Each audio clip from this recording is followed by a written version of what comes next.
ماحولیاتی تبدیلی کے نتیجے میں سیلاب آیا اور جس طریقے سے بارشیں پڑیں اور جو پانی آیا اس نے پاکستان کے اندر جو تباہ کاری کی اس سے آج بھی پاکستان نپٹ رہا ہے. آج بھی فلڈز کے اندر کئی علاقے جو ہیں وہاں لوگ تکلیف میں ہیں. آج بھی پاکستانیوں کو اپنے گھر کی فکر ہے کہ ہمارا جو گھر بہہ گیا وہ کیسے بنے گا, ہمارا جو روزگار چھن گیا اس کا کیا ہوگا, ہماری زمین جس کے اندر پانی کھڑا ہے وہ اس سے پانی کب نکلے گا.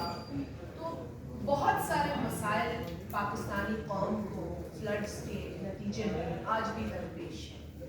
اس کے علاوہ معیشت کا ایک بہت بڑا چیلنج ہے. آپ نے دیکھا ہے کہ گزشتہ حکومت نے باتیں تو بہت کی ہیں, ڈرامے تو بہت کیے, دعوے بھی بہت کیے, لیکن ہوا کچھ نہیں. ہوا یہ کہ جو پاکستان کے حالات تھے وہ بدترین ہو گئے. جو معیشت تھی وہ بہت زیادہ خرابی کی طرف چلی گئی.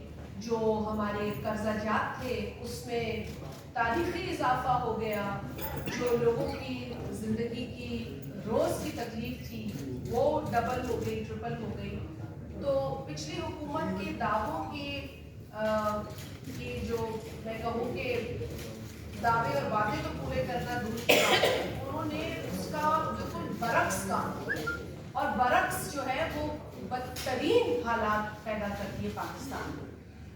اس وقت جو یونٹی گورنمنٹ ہے, میں یہ نہیں کہتی کہ ذمہ داری گورنمنٹ کی نہیں, بالکل گورنمنٹ کی ذمہ داری ہے اور گورنمنٹ ہر موقع پر اس وقت پرائم منسٹر شہباز شریف صاحب ہو یا کوئی بھی وزیر ہو, وفاقی وزیر ہو یا ہماری جماعت سے جو گزرا ہو, ہماری پارٹی کے چیئرمین جو کہ فارن منسٹر ہیں جناب بلاول بھٹو زرداری صاحب ہوں, ہم ہر وقت قوم کو, اپنے لوگوں کو اعتماد میں لیتے ہیں. کوئی دعوے نہیں کرتے, دعوے کیے جانے بھی نہیں چاہیے کیونکہ اس وقت لوگوں کے پاس دعوے سننے کا نہ ٹائم ہے, نہ سخت ہے اور نہ ہمت ہے. اس وقت ملک کو ضرورت ہے ایک ہونا.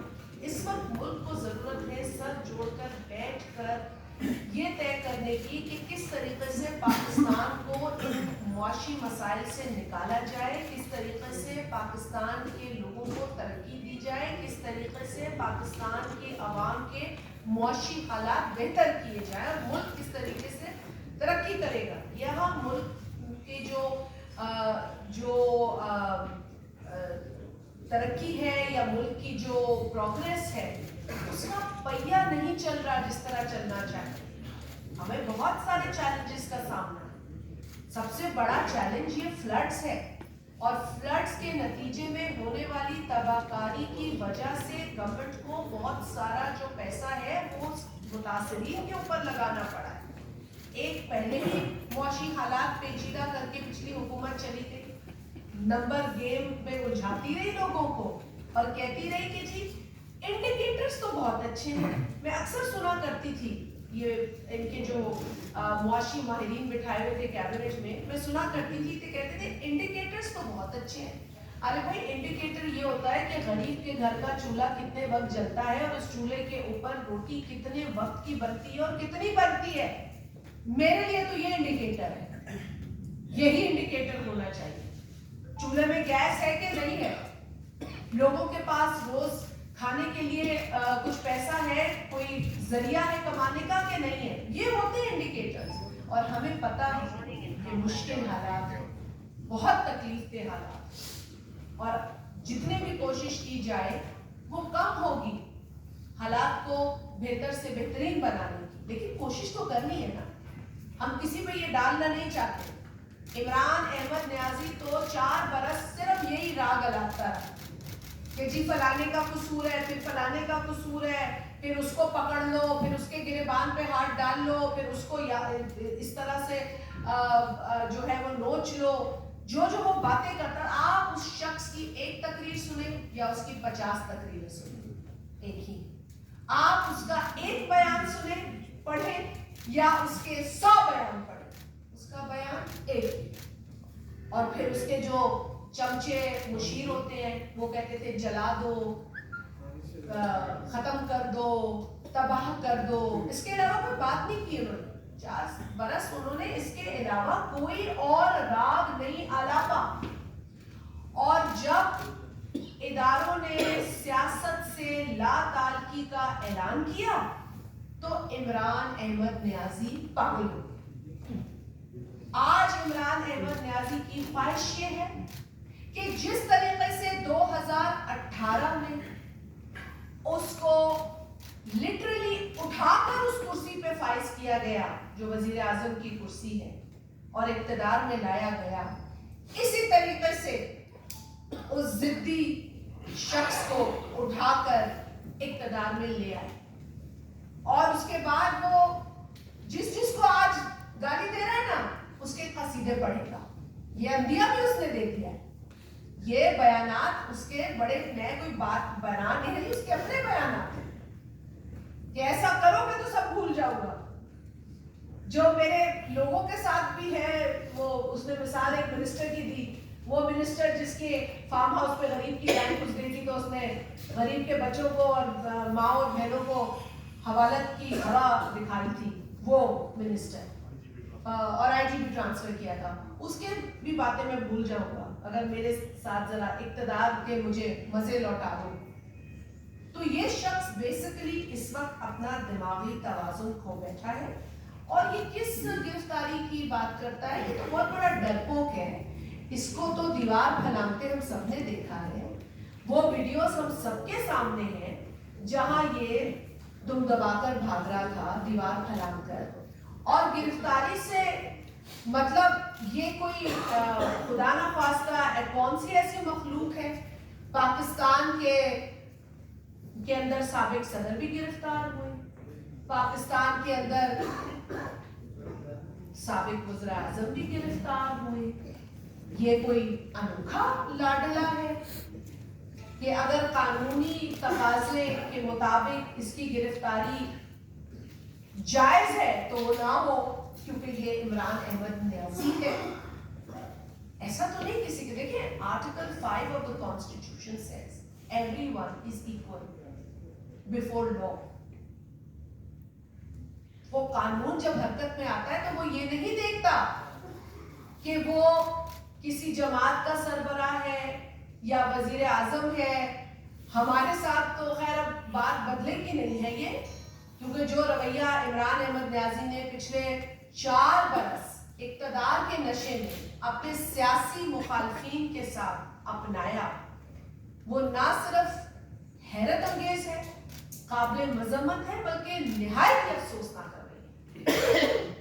जो इसने बातें कही सीनियर लीडर्स के लिए, जो जबान इस शख्स ने इख्तियार की, उस वक्त में इख्तियार की जब ये ऑपोजिशन में था, चंद सीटों के साथ नेशनल असेंबली में था, और जब इसने 126 दिन का धरना दिया और पार्टी की और खूब हल्ला गुल्ला किया, इस्तीफों का ड्रामा किया, फिर अयाज सादिक साहब जो स्पीकर थे उनके पैर पकड़े गए कि जी ना मंजूर कीजिएगा, तनख्वाहें भी लेते रहे। देखिए उसूल ये होता है कि जिस दिन इस्तीफा दो उस दिन ये तय कर लिया कि जी इस्तीफा दिया है, अवल तो ना दो। एक बड़ा अहम फैसला है, आप अपने वोटर से वोट लेकर आते हैं इस्तीफा देने के लिए, या आप उनके हलके की जहां से आपको वोट देकर इज्जत से उन्होंने कामयाब किया, इनको तो खैर कौन सी इज्जत से किया, आरटीएस ने कामयाब किया, तो इसीलिए इनको कोई बुकत ही नहीं थी उन सीटों की, इनको कोई एहसास और अहमियत ही नहीं थी उन सीटों की, इसीलिए इनके लिए ये इस्तीफे देना बहुत आसान है। और फिर इस्तीफे देने के बाद अब तुम खुद सियासी फैसले गलत करो तो वो उसूल इलेक्शन कमीशन का बनता है, कभी स्पीकर का बन जाता है। और अगर आप देखिए किसी को गाली देना और धमकी देना ये तनकीद से मुख्तलिफ बातें हैं। तनकीद तो हम भी करते हैं, बहुत चीजों में तनकीद करते हैं, हम करते रहेंगे। तनकीद बुरी बात नहीं है, एहतजाज गलत चीज नहीं है, जमहूरी हक है। पर किसी को गाली देना और हिरासा करना और धमकियां देना ये कब से तनकीद बन गया? ये तो सीधी सीधी बदमाशी है, सीधी सीधी बदमाशी। और अगर बदमाशी के कल्चर को इस मुल्क में मजीद फरोग दिया गया तो फिर ना कोई बुजुर्ग रहेगा, ना किसी की पगड़ी रहेगी, ना किसी की इज्जत रहेगी, ना किसी का दुपट्टा रहेगा। लिहाजा हमें अपने मुआशरे का ये बिगाड़ रोकना है। हमें अपने मुआशरे की जो शक्ल है वो इस तरह घिनौनी नहीं बनानी। हमारे इख्तलाफ होते हैं, सियासी मुखालफिन के साथ भी होते हैं, और हमने आपके साथ बैठ के कई प्रेस कॉन्फ्रेंसेस यहाँ की। कभी किसी को गाली नहीं दी, कभी किसी को धमकी नहीं दी, कभी किसी के खानदान को धमकी नहीं दी। ना ये करना चाहिए।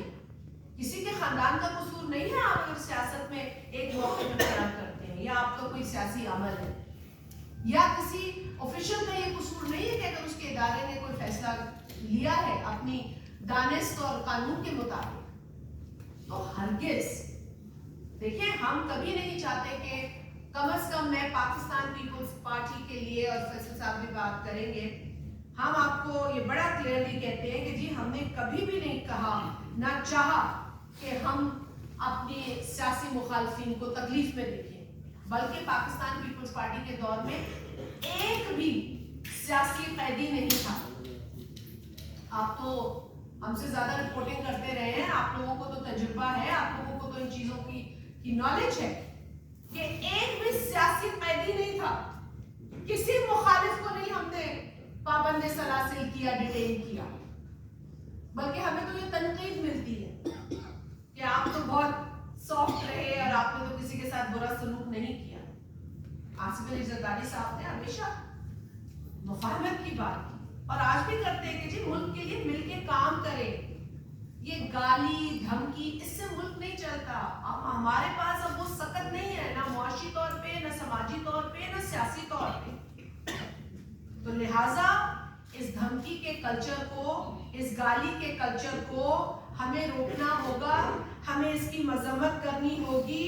और अगर इमरान अहमद न्याजी ये समझता है कि उसके बनाए उसके वक्त के जो स्कैंडल्स हैं, चाहे वो पेशावर की बीआरटी हो, चाहे वो सुनामी का कोई बिलियन ट्री प्रोजेक्ट हो, चाहे वो अब ये तोशा खाना का सारा गोरख धंधा हो, चाहे वो ये रिंग रोड के स्कैंडल हो, अगर वो समझता है कि किसी को गाली देने से उसके स्कैंडल्स पर बात नहीं होगी, तो ये उसकी भूल है।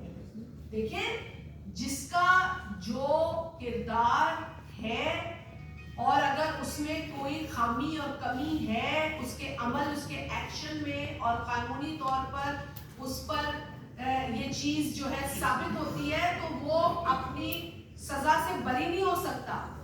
तो ये जो ढोंग इमरान अहमद न्याजी अब मचा रहा है, और ये जो शोर मचा रहा है कि भी मेरे साथ ही हो जाएगा, और लोगों को इंस्टिगेट कर रहा है, लोगों को वरगला रहा है, एक ऐसे वक्त जब पाकिस्तान को इस्तेहकाम की जरूरत है, एक ऐसे वक्त जब वो ये ऐसा गंद कर रहा है, तो इससे तो साफ जाहिर है कि वो सिर्फ खुद को आने वाले दिनों में अपनी सजाएं देख रहा है कि जी मैंने जो काले काम किए हैं, मैंने जो कभी किसी फरामूगी को इस्तेमाल किया है, कभी मैंने किसी मुशीर के हाथ क्या लिया है, कभी किसी को कभी गैस का ठेका दे दिया है, कभी किसी को चीनी दे दी है, तो अब ये जो मेरे काम है इस पर सिर्फ पर्दे ना हटे। पर्दे तो हटे हुए हैं, आपके केसेस चल रहे हैं, अब आप भी सब्र करिए ना, सब्र करें। लेकिन हमारी ये दुआ भी होगी और ख्वाहिश भी होगी कि आपको कोई नाजायज सजा ना, अगर आपकी सजा जायज बनती है तो वो कानून के आगे सबकी, जिस तरह सब है आप भी वही कानून के आगे। आपके लिए कोई अलग आर्टिकल नहीं है आइन का, ना होना चाहिए। आप पर भी वही आर्टिकल आयद होते हैं जो दूसरों पे आयद होते हैं, लेकिन ये अश्योर कराते हैं कि हम ना किसी को गाली देते हैं, ना देंगे, ना किसी से हमने बदला लिया है, ना लेंगे। बदला लेना होता तो बहुत तरीके होते हैं बदला लेने के, लेकिन वो अंग्रेजी में कहते हैं कि अगर, मैं उर्दू में कह देती हूँ कि जिम्मेदारी के साथ अगर आपको कोई जिम्मेदारी होती है तो उसके साथ रिस्पॉन्सिबिलिटी भी निभानी पड़ती है। जिम्मेदारी का मतलब ही रिस्पॉन्सिबिलिटी है। कुर्सी comes with responsibility, power does not come without responsibility, and if power comes without responsibility then you become Imran Ahmad Niazi. बिस्मिल्लाहिर्रहमानिर्रहीम।